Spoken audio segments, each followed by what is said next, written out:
Let's begin our today's lecture, which is about the new marketing realities. We can say confidently that the marketplace today is totally different from the previous decade or from 10 years now because there are different societal forces or different marketing realities that have revolutionized the way we see the things in marketing. There are different kinds of interlinking societies, there are new marketing behaviors, new opportunities, new challenges for all the organizations. So which are the societal forces or which are key factors that have changed the way we see the things? There are 12 key ones we will discuss here. The first one is the network information technology. We know that कि जो digital रेवोशनलाइजेशन है हमारी information as को बहुत ज़्यादा increase कर चुकी है. नेटवर्क इंफॉर्मेशन टेक्नोलॉजी मीन्स कि हमारे पास एक्यूरेट लेवल ऑफ इंफॉर्मेशन है. अब there is a level of production, there are more targeted communications, there are more relevant pricing. ये सब फैक्टर्स क्यों पॉसिबल हैं? क्योंकि हमारी इंफॉर्मेशन टेक्नोलॉजी ने बहुत ज़्यादा इन्हेंस हो गई हुई है. ठीक है, जिस तरह से एज बढ़ती जाती है इन्फॉर्मेशन की, उस तरह से हमारी कंज्यूमर्स तक इन्फॉर्मेशन का एक लेवल, एक बिग इन्फॉर्मेशन पहुंचती है. हम इंटरनेट से डाटा ले सकते हैं, हम कहीं से भी डाटा ले सकते हैं. जब उनके पास इन्फॉर्मेशन होती है तो हमारा मार्केटर उस इन्फॉर्मेशन को यूज़ करता है उसको बेटर वे में यूज़ करने के लिए. ठीक है, जैसे कि वो लेवल ऑफ प्रोडक्शन सिर्फ उतना करेगा जितने उसके टारगेटेड कंज्यूमर हो गए. प्रोडक्शन हमारी कंट्रोल हो गई, हमारे टारगेटेड कम्युनिकेशन हो गई, वन वे कम्युनिकेशन है हमारे पास. ठीक है, उसके अलावा हमारे पास जो है वो प्राइसिंग रेलिवेंट है. हम बहुत ज़्यादा प्राइसिंग नहीं कर सकते बिकॉज हम ऑनलाइन हर चीज़ को एक ही टाइम पे बैठकर कंपेयर कर सकते हैं. The next one is globalisation, and globalisation is enhanced through the world. Technological advances आ चुके हैं हमारी ट्रांसपोर्टेशन में, हमारी शिपिंग में, कम्युनिकेशन में. कंज्यूमर किस तरह से चीज़ें खरीदते हैं, कहाँ से खरीदते हैं, वो किसी भी कंट्री से इंटरनेशनली अपनी ही कंट्री में बैठे हुए किसी भी जगह से चीज़ें बाय कर सकते हैं, कंपेयर कर सकते हैं. And it's all because of globalisation. ठीक है, इंटरनेशनल ट्रैवलिंग बहुत इजी हो चुकी है. ये सारी चीज़ें ग्लोबलाइजेशन की वजह से हैं. अब हमारा कंज्यूमर एक नेव कंज्यूमर नहीं रहा, उसके पास हर तरह की इंफॉर्मेशन है. तो ग्लोबलाइजेशन की वजह से वो अपने ही घर में बैठे एक ही कंप्यूटर से मल्टीपल वेबसाइट्स को जो कि डिफरेंट कंट्री से बिलोंग करती होंगी उनमें ट्रैवल कर सकता है. ठीक है, परचेजिंग कर सकता है. उसके बाद है डीरेगुलेशन. डीरेगुलेशन एक हमारी गवर्नमेंटल फोर्सेस होती हैं. जब वो कंपनीज़ को डीरेगुलेट यानी कि वहाँ से जो उनकी रूल्स एंड रेगुलेशंस होते हैं उनको हटा लेती हैं. वो इसलिए करते हैं ताकि कंपनीज़ जो हैं वो अपने आप को बेटर वे में लेकर चल सके. ठीक है, तो डीरेगुलेशन की वजह से होता क्या है, कंपटीशन को इम्प्रूव किया जाता है. एक लेवल ऑफ कंपटीशन आ जाता है इकोनॉमी में. जब कंपटीशन बढ़ता है तो प्राइसेस जो है वो रिड्यूस होती हैं. कस्टमर्स को उनकी नीड के अकॉर्डिंग जो है ना वो प्रोडक्ट मिलना स्टार्ट हो जाता है. उसके बाद नेक्स्ट है हमारे पास प्राइवेटाइजेशन. प्राइवेटाइजेशन भी एक गवर्नमेंट की एक फोर्स होती है जिससे हम पब्लिक कंपनीज़ को प्राइवेट कंपनीज़ में कन्वर्ट कर देते हैं. प्राइवेटाइजेशन का फ़ायदा ये होता है कि ऑनरशिप जो है वो फिर किसके पास आ जाती है, ऑनर्स के पास. गवर्नमेंट के पास ऑनरशिप नहीं रहती. तो ऑनर्स जो है अपनी मर्ज़ी से डिसीजंस कर सकते हैं. तो जो आपका एक लेवल ऑफ फंक्शनैलिटी है वो रिड्यूस हो जाती है. स्ट्रक्चर्ड जो एक ऑर्गेनाइजेशन का लेवल होता है उसको कम कर दिया जाता है जिससे फिर हम अपनी कैपेबिलिटीज़ को इन्हेंस कर लेते हैं. नेक्स्ट हमारे पास आ जाता है हाइट एंड कॉम्पिटिशन. जैसे कि पीछे हमने ग्लोबलाइजेशन में देखा भी है कि जैसे ही हमारी डीरेगुलेशन होती है तो कंपटीशन बहुत ज़्यादा बढ़ जाता है. चाहे वो डोमेस्टिक लेवल पे हो, चाहे वो फॉरेन लेवल पे हो. ब्रांड्स जो हैं वो मार्केटिंग की कॉस्ट को इंक्रीज़ करते हैं, प्रॉफिट मार्जिन को कम कर देते हैं, जिससे हमारे पास ब्रांड्स के अंदर कंपटीशन बढ़ता है. जितना कंपटीशन बढ़ता है उतना ही क्वालिटी भी बेटर होती है और उतनी ही जो है वो प्राइसेस जो है वो रिड्यूस होती हैं. ये हमारे कंपटीशन का एक सबसे बड़ा फ़ायदा होता है हमारे कस्टमर्स को. उसके बाद है इंडस्ट्री कन्वर्जेंस. इंडस्ट्री कन्वर्जेंस का मतलब ये होता है कि इंडस्ट्रीज़ जो हैं वो अब आपस में मिलकर काम करती हैं. जैसे कि हमने सप्लाई चेन मैनेजमेंट पढ़ा कि रॉ मटेरियल से लेकर मैन्युफैक्चर से लेकर जब आपका प्रोडक्ट एक रिटेलर के पास जाता है और फिर उसके बाद आपके एंड कंज्यूमर तक पहुंचता है, वो सारे प्रोसेस को अगर हम एक चेन में कन्वर्ट कर दें. अब कंपनीज़ ऐसा करती हैं, डिफरेंट कंपनीज़ आपस में एक इंट्रानेट क्रिएट कर लेती हैं, एक स्ट्रक्चर क्रिएट कर लेती हैं और उसके थ्रू वो अपने कस्टमर्स को सर्व करती हैं. इससे होता क्या है कि कस्टमर्स के लिए आसानी रहती है और इंडस्ट्रीज़ की भी कॉस्ट जो है वो रिड्यूस हो जाती है. ठीक है, उसके बाद हमारे पास आ जाता है रिटेल ट्रांसफॉर्मेशन। रिटेल ट्रांसफॉर्मेशन का मतलब आपको बहुत पहले से मैं समझा चुकी हूँ। आपने पढ़ा कि पहले हमारे पास इंटरमीडियरीज इन्वॉल्व होते थे, वो हमारे पास जो है वो रिटेलर्स हो सेलर की शेप में होते थे। फिर हमने पढ़ा कि हम डिसइंटरमीडिएशन पर आगे हम जो है वो डायरेक्ट मार्केटिंग करने लगे, ठीक है। फिर उसके बाद मैंने आपको कल भी एक्सप्लेन किया इंटरमीडिएशन, डिसइंटरमीडिएशन एंड देन री इंटरमीडिएशन। ये एक न्यू लेवल ऑफ इंटरमीडियरीज है जो कि डिजिटल हैं, जिनको हम डायरेक्टली देख नहीं सकते, ठीक है। ये बहुत बड़ा एक कॉन्सेप्ट है जिसके थ्रू हमने जो एक फ्लो ऑफ और एक रेंज ऑफ रिटेलर्स हैं उनको अंदर से निकाल दिया है, इंटरमीडिएट्स को निकाल दिया है, ठीक है। नेक्स्ट आपकी डिसइंटरमीडिएशन है, और ये मैं आपको बता चुकी हूँ कि it's a delivery of products which is directly sell to the customer. जब आपका प्रोड्यूसर डायरेक्टली अपने प्रोडक्ट्स कंज्यूमर्स को सेल करता है, और जो फ्लो ऑफ गुड्स हैं वो विदाउट एनी डिस्ट्रीब्यूशन चैनल जो है वो जाती हैं आपके कंज्यूमर तक, तो वो आपकी डिसइंटरमीडिएशन कहलाती है। और री इंटरमीडिएशन में हम एक न्यू लेवल ऑफ इंटरमीडिएट्स को इन्वॉल्व करते हैं जो कि ऑनलाइन होते हैं, ठीक है।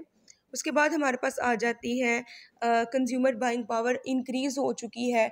जिस तरह से डिसइंटरमीडिएशन आ गई है और फिर हमने इंटरमीडिएशन को इंट्रोड्यूस किया है, तो अब हमारा कंज्यूमर किसी भी टाइम पे, यानी कि 7 days a week 24 hours a day जो है वो शॉपिंग कर सकता है किसी भी जगह से, अपने लैपटॉप के थ्रू, अपने मोबाइल्स के थ्रू, किसी भी जगह पर, from their home, from their office, from there mobile phones, अपने प्रोडक्ट्स को कंपेयर कर सकते हैं, अपने फीचर्ड प्रोडक्ट्स को ऑर्डर कर सकते हैं ऑनलाइन किसी भी जगह से, ठीक है। तो इससे हमारी कंज्यूमर बाइंग पावर बहुत ज़्यादा हो चुकी है, ठीक है।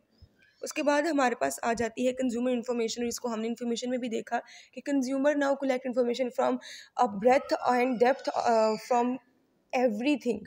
किसी भी जगह से किसी भी तरीके की information, there are online encyclopedias, there are online dictionaries, there are online medical information, movie ratings, consumer reports, newspapers, वो कहीं से भी किसी भी लैंग्वेज में वो इंफॉर्मेशन कलेक्ट कर सकते हैं, ठीक है। उसके अलावा there are different personal collections, user खुद ही अपना कंटेंट जनरेट कर रहे हैं, जैसे कि सोशल मीडिया है, फेसबुक है। अब देखते हो कि जो सोशल मीडिया है उससे आपको बहुत ज़्यादा इंफॉर्मेशन जो है वो रिसीव हो जाती है। तो ऑनलाइन अगर आप किसी डिक्शनरी या इंसाइक्लोपीडिया को नहीं भी सर्च करते, जब आप अपनी सोशल वेबसाइट्स को ओपन करते हो तो वहाँ से आपको एक ह्यूज लेवल ऑफ इंफॉर्मेशन मिल जाती है। तो अब कंज्यूमर हमारा जो है वो एक नेव कंज्यूमर नहीं रहा, अब उसके पास हर चीज़ की इंफॉर्मेशन है कि हमें प्रोडक्ट बाय करना चाहिए, नहीं करना चाहिए। आप एक ऐप भी जो है फ्री की है उसको भी डाउनलोड करने लगते हो, तो नीचे रिव्यूज़ होते हैं, तो जब आप कोई भी प्रोडक्ट परचेज़ करते हो तो आप रिव्यूज़ को चेक कर सकते हो। नेक्स्ट है कंज्यूमर पार्टिसिपेशन, कि अब का कंज्यूमर जो है वो अपनी वॉइस उठाता है, अपना पब्लिक ओपिनियन देता है, वो पार्टिसिपेट करता है in product designing, in marketing offerings. उसके अलावा कनेक्शंस बहुत ज़्यादा हो चुके हैं, वो अपनी मर्ज़ी का प्रोडक्ट बनाता है, ठीक है।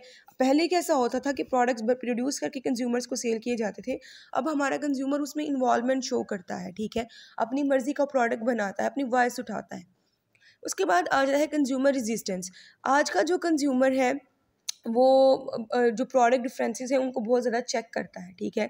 और उसके अलावा उसके पास एक नंबर ऑफ़ ब्रांड्स अवेलेबल हैं, ठीक है। आप ऑनलाइन शॉपिंग कर रहे हो तो आप कहीं से भी बाय कर सकते हो। पहले क्या होता था, आपके पास मार्केट होती थी, जो भी आपके नज़दीक है वहाँ पर जानो वहाँ से परचेजिंग कर लेना। अब ऐसा नहीं है, अब ऑनलाइन मल्टीपल ब्रांड्स को आप एक ही टाइम पे चेक कर सकते हो। उससे होता क्या है कि you can compare your prices, और ब्रांड लॉयल्टी जो है वो बहुत कम हो चुकी है, क्योंकि किसी भी कंपनी की प्राइस बहुत ज़्यादा अगर थोड़ी सी भी ज़्यादा होती है तो हम ब्रांड स्विचिंग कर लेते हैं, एक ब्रांड को छोड़कर दूसरे ब्रांड की तरफ चले जाते हैं, because are consumers are more price and quality sensitive, और वैल्यू भी उनको चाहिए। और अगर कोई भी मार्केटिंग ऑफरिंग ऐसी है जो कि उनकी नीड के अकॉर्डिंग नहीं है, तो वो साथ ही वो अपने प्रोडक्ट्स को शिफ्ट कर लेते हैं, अपनी परचेजिंग को शिफ्ट कर लेते हैं। तो कंज्यूमर को रजिस्ट करके रखना, कंज्यूमर को अपने पास रिटेन करके रखना अब मुश्किल हो चुका है।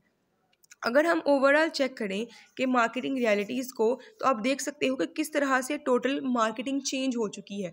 इंफॉर्मेशन टेक्नोलॉजी की वजह से कंज्यूमर्स के पास एक नंबर ऑफ़ इंफॉर्मेशन है, ग्लोबलाइजेशन की वजह से हमारे कस्टमर्स किसी भी जगह से बाय कर सकते हैं, डीरेगुलेशन की वजह से और प्राइवेटाइजेशन की वजह से जब हमारी गवर्नमेंट्स हमारे रूल्स एंड रेगुलेशंस को कम करती हैं, हमारी फंक्शनिंग को थोड़ा कम करती हैं, तो उससे भी फ़ायदा होता है कि हम अपनी न्यू कैपेबिलिटीज़ लेकर आते हैं।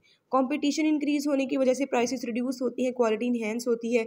इंडस्ट्री कन्वर्जेंस की वजह से आपकी डिफरेंट कॉस्ट को रिड्यूस कर दिया जाता है, एक ही जगह पर सब इंडस्ट्रीज आपस में कनेक्टेड होती हैं। उसके अलावा रिटेल ट्रांसफॉर्मेशन में ये है कि आपकी और डिसइंटरमीडिएशन में भी कि रिटेलर्स जो हैं वो अब या तो एक्सक्लूड कर दिए गए हैं, डायरेक्ट मार्केटिंग को यूज़ करते हैं हम, या तो हम जो है एक न्यू लेवल ऑफ डिजिटल या फिर वर्चुअल इंटरमीडिएट्स को चूज़ कर रहे हैं। कंज्यूमर बाइंग पावर बहुत इन्हेंस हो चुकी है, किसी भी जगह से परचेजिंग की जा सकती है। कंज्यूमर इन्फॉर्मेशन का एक ह्यूज लेवल ऑफ इंफॉर्मेशन है उनके पास।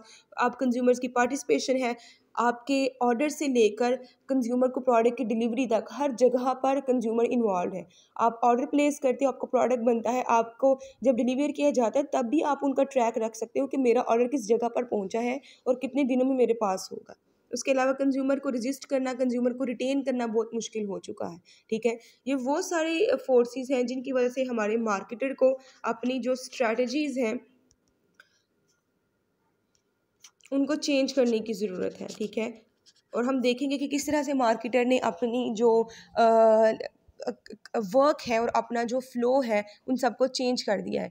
ये जितनी भी फोर्सेस हैं उनकी वजह से हमारे मार्केटर्स के पास जो है वो चैलेंजिंग्स भी आते हैं और हमारे पास जो है वो थ्रेट्स भी आते हैं, तो हम अभी वन बाय वन उनको डिस्कस करते हैं।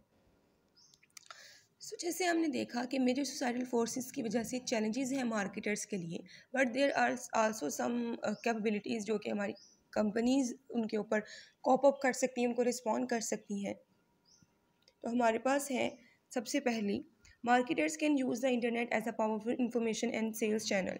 चूँकि पीछे हमने देखा कि इंफॉर्मेशन टेक्नोलॉजी की वजह से आपके मार्केटर्स के पास अब ये प्रॉब्लम आती है कि कंज्यूमर्स के पास इंफॉर्मेशन बहुत ज़्यादा है, तो आपका मार्केटर उस प्रॉब्लम को एक कैपेबिलिटी के तौर पर यूज़ कर सकता है। मार्केटर जियोग्राफिकली अपने नए कस्टमर्स को रीच कर सकता है, अपने प्रोडक्ट्स को वर्ल्ड वाइड प्रमोट कर सकता है। ठीक है, जितनी इन्फॉर्मेशन हमारे कंज्यूमर के पास ज़्यादा होगी उतना ही हमारे मार्केटर्स के लिए फ़ायदेमंद है ग्लोबली अपने कस्टमर्स को ढूंढना। मीन्स कि हमारे टारगेटेड कस्टमर्स की जो लिमिट है वो बढ़ जाती है। The next one is marketers can collect fuller and richer information about markets, customers, prospects and competitors. हमारे मार्केटर्स जो हैं वो फ्रेश मार्केटिंग रिसर्च कर सकते हैं किसी भी टाइम पे, because they are buying by using the internet to arrange focus groups, their questionnaires, their primary data collections. There are different methods that can be used to collect different type of information worldwide. So they can assemble information for their individual consumers, for their purchasing, for their preferences, for their demographics, for their profitability, because there is a huge level of data on the internet available. किसी भी time पे आप वो data search करें, आपको customers के बारे में मल्टीपल और फुलर इन्फॉर्मेशन और जो है इन्फॉर्मेशन रिच प्रोडक्ट्स अवेलेबल होंगे। ठीक है, जिससे आप सिर्फ और सिर्फ अपने कस्टमर्स के लिए प्रोडक्ट ही नहीं बना सकते बल्कि अपने कंपेटिटर्स को मीट भी कर सकते हैं। आप अपने कस्टमर्स को different kind of loyalty cards they सकते हो, उनकी परचेजिंग को बेस्ट कर सकते हो। नेक्स्ट हमारे पास आ जाता है marketers can step into social media to amplify their brand message.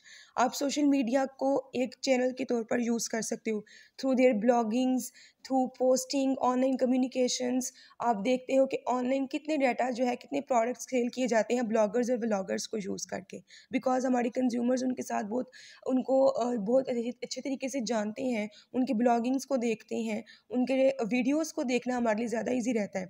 तो सोशल मीडिया एक न्यू हमारे लिए चैलेंज होने के साथ साथ अपॉर्चुनिटी भी है कि सोशल मीडिया के थ्रू आप अपनी इंफॉर्मेशन अपने कंज्यूमर तक ट्रांसफ़र कर सकते हो।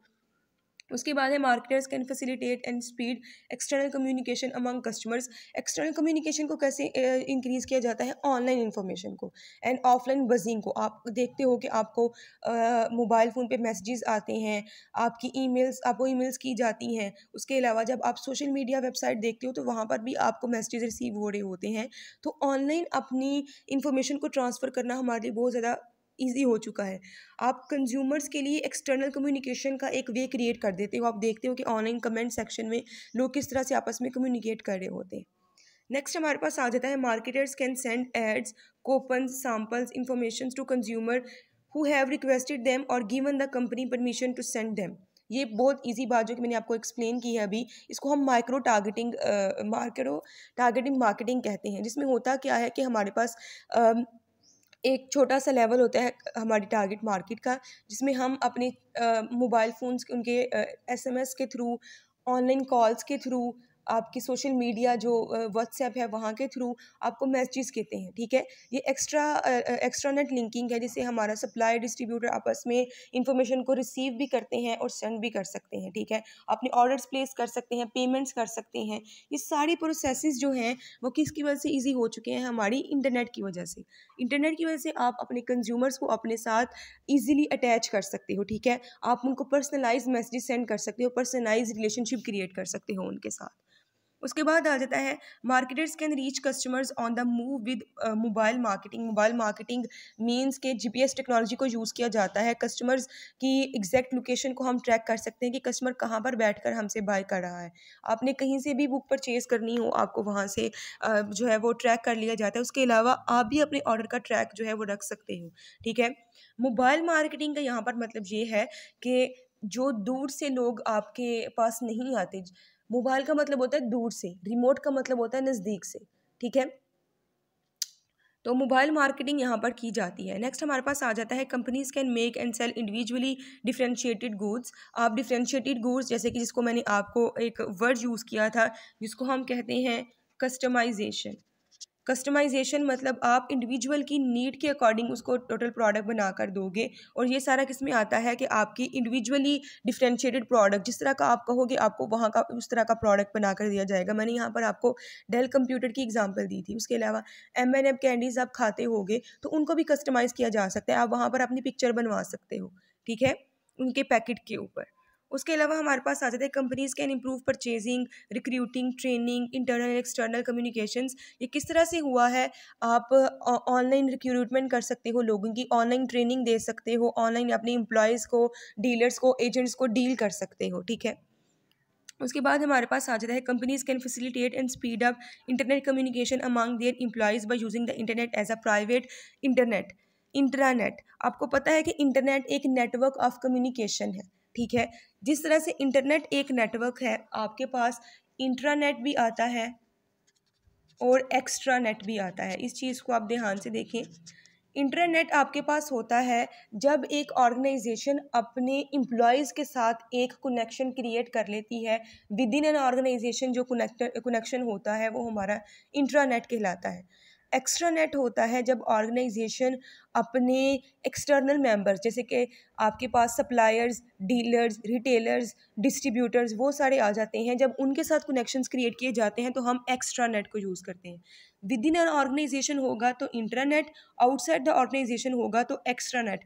ये जिस तरह से इंटरनेट एक नेटवर्क है, इंटरनेट और एक्स्ट्रा नेट भी एक छोटे लेवल पर नेटवर्क्स होते हैं। इंटरनेट तो थ्रू आउट द वर्ल्ड है ना, ग्लोबल नेटवर्क है, लेकिन इंटरनेट विद इन ऑर्गेनाइजेशन होती हैं और जो एक्स्ट्रा नेट है वो आउटसाइड द ऑर्गेनाइजेशन कंपनीज खुद क्रिएट करती हैं, ठीक है।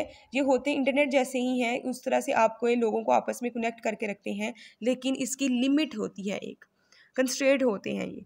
लास्टली हमारे पास आ जाता है companies can improve their cost efficiency by skilful use of the internet. Cost efficiency कैसे हो सकती है कि आप इंटरनेट के थ्रू आप डिफरेंट प्राइसेस को कंपेयर कर सकते हो। डिफरेंट मटेरियल, जो रॉ मटेरियल आपने कहाँ से परचेज करना है उसके ऑप्शन देख सकते हो कि कहाँ से मुझे कम प्राइस पर हाईएस्ट क्वालिटी का जो मटेरियल है वो अवेलेबल हो सकता है। उसके अलावा रिवर्स ऑक्शन कर सकते हो, ठीक है। ऑक्शन मैंने आपको पहले से ही बताया था। रिवर्स ऑक्शन बेसिकली होता है कि जब आपका मार्केटर खुद एक प्राइस सेट कर लेता है, ठीक है। ऑक्शन मैंने आपको बताया था बोली लगाना होता है, ये मैं आपको पहले एक्सप्लेन कर चुकी हूँ, ठीक है। इससे आपकी एक्यूरेसी और सर्विस क्वालिटी जो है वो इन्हेंस होती है। अभी पिछले जो हमने लेक्चर देखा उसमें हमने देखा कि मार्केटिंग का जो वर्ड है, जो रियलिटीज़ है वो चेंज हो चुकी हैं।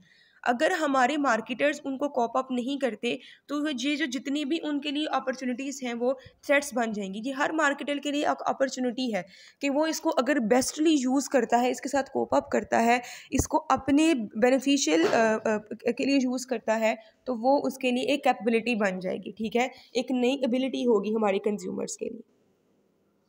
That's all for today.